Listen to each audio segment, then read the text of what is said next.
Hello, Denbee Honey here again. So, weather's changed a bit, hasn't it? Today, yesterday it started getting colder.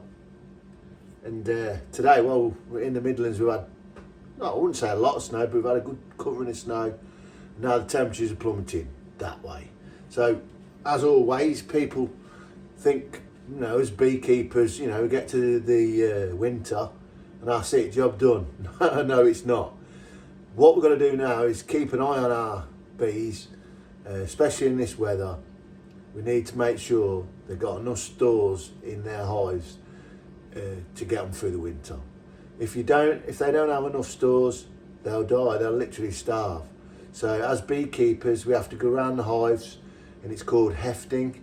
So you fill the weight of the hives, and with experience, you know that there's not much honey in there for them to eat or not.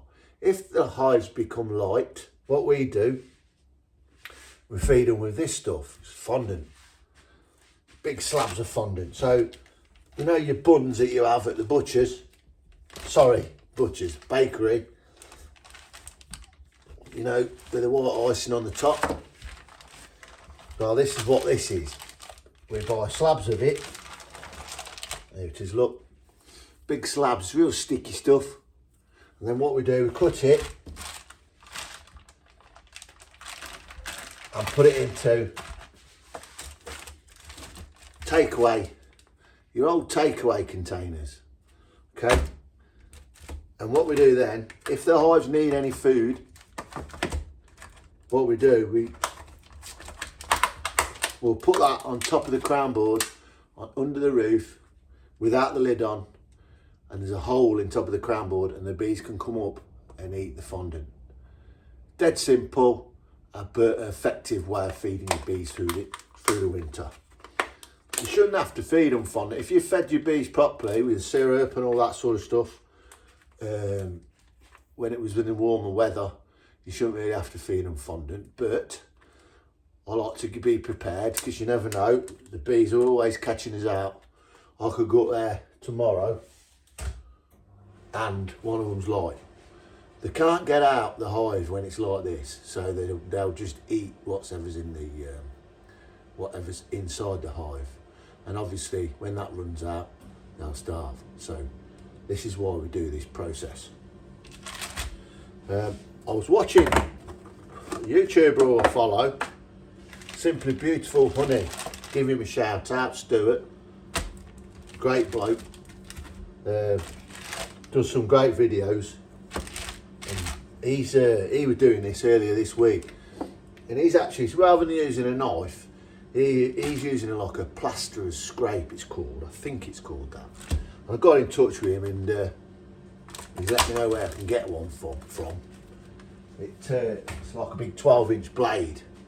It's quite safe, and then you just push it down. It's easier than that with a knife. So I'm going to show you now, just quickly again.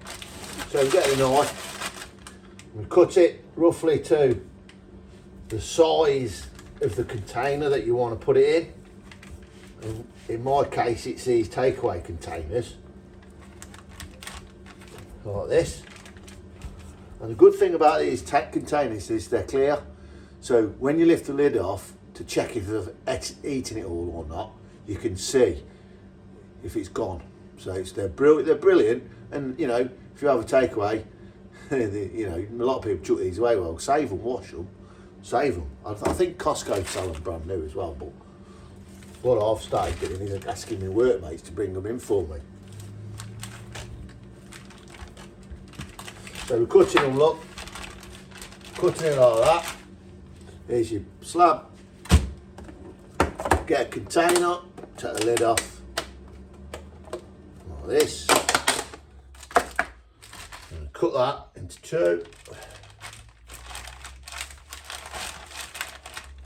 Drop her in there. Job's a good one. Just sort of show you that. I want to crack on, get all these done before we get our tea, and going to get the log burner lit and sit in front of that. Catch you later. Bye bye.